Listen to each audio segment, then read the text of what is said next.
Bismillahirrahmanirrahim.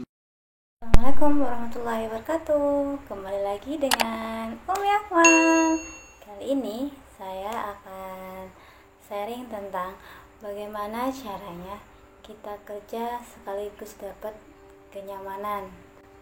Kenyamanan apa? Jangan di skip ya.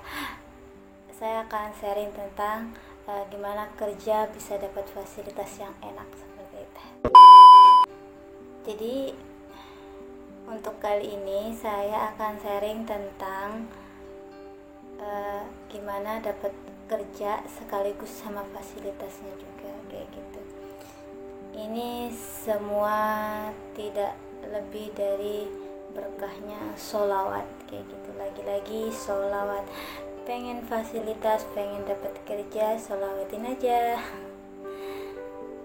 Jadi di sini saya pernah yang namanya kerja, yaitu kepanasan, kehujanan, kemacetan, polusi, kalau nggak ditabrak orang. Sungguh ngenes ceritanya menurut saya sih.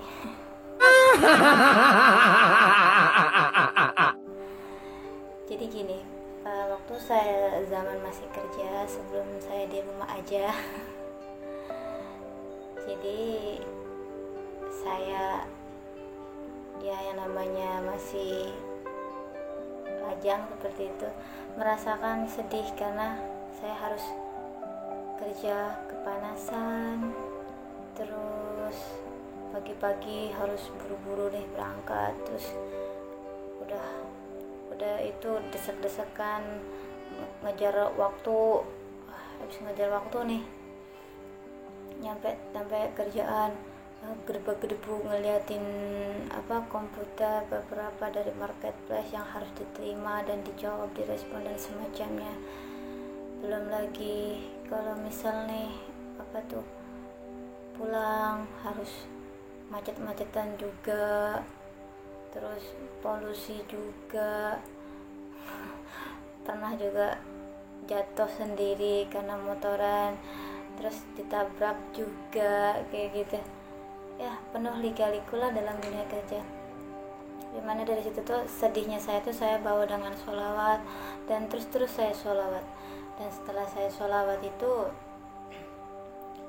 saya ngerasain, ya Allah, tolong angkat rubah kerjaan saya ini, rubah istilahnya tuh, berikan yang lebih nyaman. Saya tuh pengen, ya Allah, kata aku, pengen kerja nggak kena polusi, pakai mobil. Terus aku juga pengen, ya Allah, sekali-kali nge-mall gitu. Kalau udah hari Minggu, hari weekend nggak kerja, saya tuh udah males, ya Allah, yang mau kemana-mana, pengen istirahat karena di hari kerja udah capek. Pengennya tuh juga nge-mall juga, ya Allah. Jadi kayak orang curhat gitu sama Allah kayak gitu. Pokoknya saya tuh di situ tuh curhat sama, ya Allah, kasih ya Allah tempat yang lebih luas, ada juga kolam renangnya juga, kan sekali-kali saya bisa ngirup udara, terus ada taman-tamannya gitu, ya Allah. Terus kan bisa saya ngeliat yang hijau-hijau gitu. Ini mah pulang kerja ke kontrakan, yang dilihat parkiran gersang, nggak ada hijau-hijau gitu. Terus pengen ngeliat air, minimal ya kayak kolam seperti itu. Terus curhat lagi tuh sama pas lagi hujan itu, kebetulan saya kehujanan pulang kerja itu sore-sore. Ya Allah, kata saya pengen, ya Allah, nggak kena polusi, nggak kehujanan, nggak kepanasan gitu istilahnya, minimal kerja naik mobil gitu, ya Allah.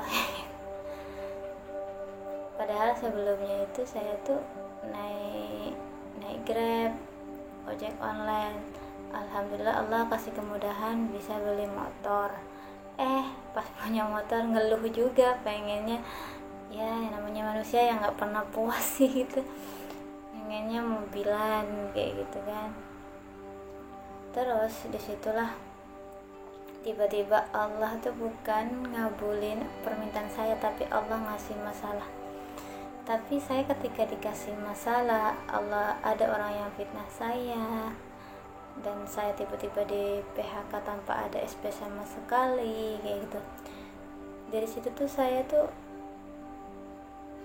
sebenarnya nggak sadar kalau saya tuh diuji sama Allah kayak gitu. Ya intinya saya tuh dari saking saya sedihnya kayak gitu, ya udah saya bawa ke sholawat kayak gitu.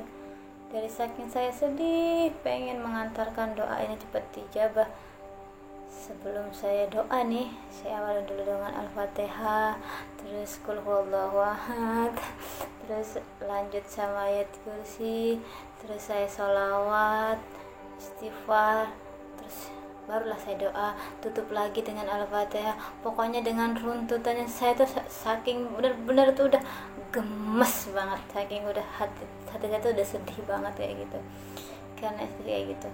Nah, sebelum hari H saya di PHK itu, Allah menunjukkan siapa yang PHK saya, padahal itu orangnya baik banget di depan saya, tapi saya nggak tahu kalau dia ternyata jahat sama saya. Tapi saya tidak punya hati benci sama dia. Bahkan terakhir sebelum saya keluar dari situ, saya makan bareng sama dede yang traktir saya. Dari situ saya, Allah berikan jalan menemukan pekerjaan yang lebih baik, dan pekerjaan itu menjawab seluruh apa yang saya keluhkan selama ini. Jadi saya itu dapat istilahnya tuh kerja pakai mobil, kirim-kirim barang pastinya ke mall dan mall hampir, ya untungnya sih gajinya gede. Kalau enggak gimana ngebayang sekali ke mall 50, 100, 50, jajannya nggak bisa diem sampai gendut di situ. Dari situ saya tuh ngerasain betul, ya Allah ternyata Allah kabulin semua. Jadi mulai saya hari weekend bisa nonton ke bioskop, hari weekend bisa main-main di kolam, hari weekend bisa main di taman.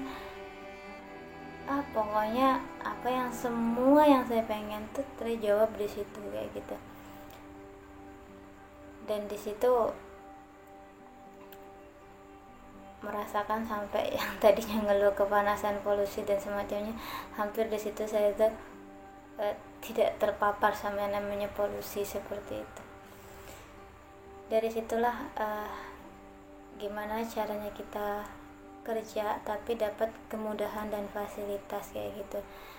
Gimana kan orang kerja kan harus ngontrak juga, harus semacamnya.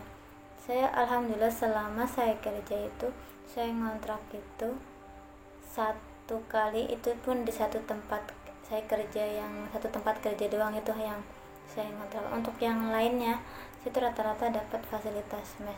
Tapi lucu, ketika saya keluar, orang yang setelah masuk melamar setelah saya itu rata-rata nggak dapat fasilitas mes kayak gitu. Dari situ saya baru sadar kalau semua itu dari berkahnya, dari istighfar, sholawat dan semacamnya. Saya tidak tahu amalan yang mana, tapi yang saya sangat rasakan betul itu dari sholawat kayak gitu. Intinya untuk teman-teman yang kayak macam kayak kerja itu susah banget. Memang ketika kita mikir kerja itu memang susah banget, tapi kita udahlah kayak gitu, pasrah aja sama Allah kayak gitu. Istilahnya kayak, ya Allah udah aku pasrah nih, biar Allah tahu nih saya nggak kerja nih, saya lagi nggak makan nih, saya nggak punya uang nih, saya lagi, pokoknya kayak gitulah. Anggap aja kayak orang udah memasrahkan diri gitu. Dari situlah nanti Allah bukakan. Saya juga sama, waktu saya ketika pasrah soal kerjaan, karena sudah frustasi juga nyari pekerjaan, Allah kasih pekerjaannya.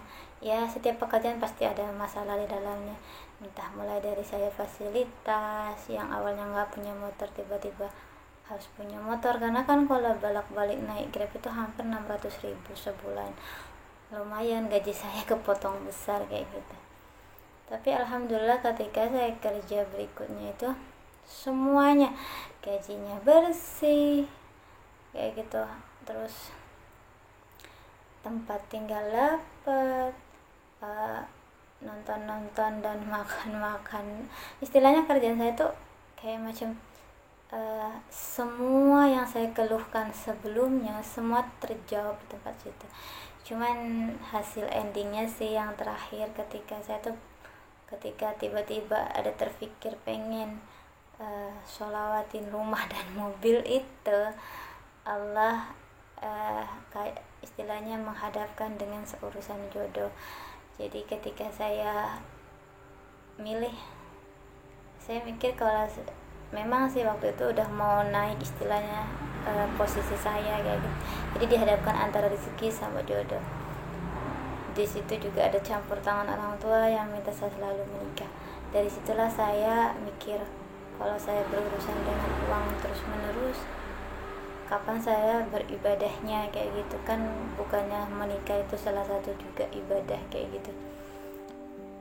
Dan saya juga ingin istilahnya ibu saya tuh berhenti khawatir, karena saya sudah sebelumnya punya salah istilahnya sama orang tua, istilahnya pernah bubar tunangan, dan saya nggak mau menyakitin yang kedua kalinya. Ya udah, saya menerima pinangan suami saya yang sekarang. Akhirnya saya out dari pekerjaan dan saya menikah kayak gitu. Tapi alhamdulillah juga sih, saya meskipun menikah tetap saya mengamalkan sholat, tapi ada di jalannya Allah memberikan jalan istilahnya yang kalau saya inget-inget sih, yang namanya sholawat nih kalau diamalkan dalam urusan kerja oke, urusan mendapatkan kenyamanan dalam fasilitas kerja juga bisa, mau dalam urusan rumah tangga juga bisa, urusan suami pelit juga bisa. Jadi buat orang-orang yang punya suami-suami pelit, sholawatin aja ya. Jadi jangan malas untuk bersolawat. Sholawat itu apa aja, bisa sholawat Nabi, sholawat Jibril, mungkin sallallahu ala Muhammad atau Allahumma sholli ala Sayyidina Muhammad. Ya bisa juga pakai istighfar dan semacamnya. Tapi rata-rata sih kalau saya saranin nih, tetap yang dijaga itu sholat 5 waktunya, istighfarnya minim aja 1000. Tapi kalau bisa sih sampai 1000, atau yang kalau untuk selawatnya sampai 1000 juga, itu diamalkan kayak gitu.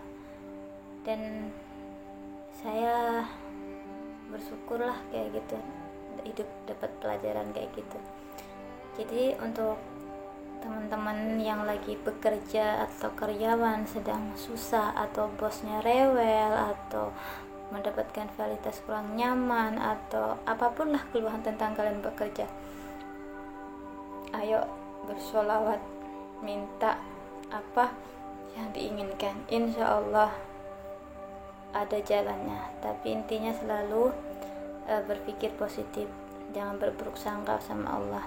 Misal kadang ketika kita minta sesuatu, kadang kita dikasihnya ujian dulu baru dikasih apa yang kita minta. Seperti halnya saya minta semua permintaan, tiba-tiba saya difitnah, ternyata setelah itu Allah kasih semuanya kayak gitu.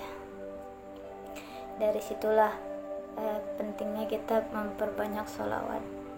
Pengen dapat fasilitas nyaman dalam bekerja, sholawatin aja. Bosnya bawel, sholawatin aja.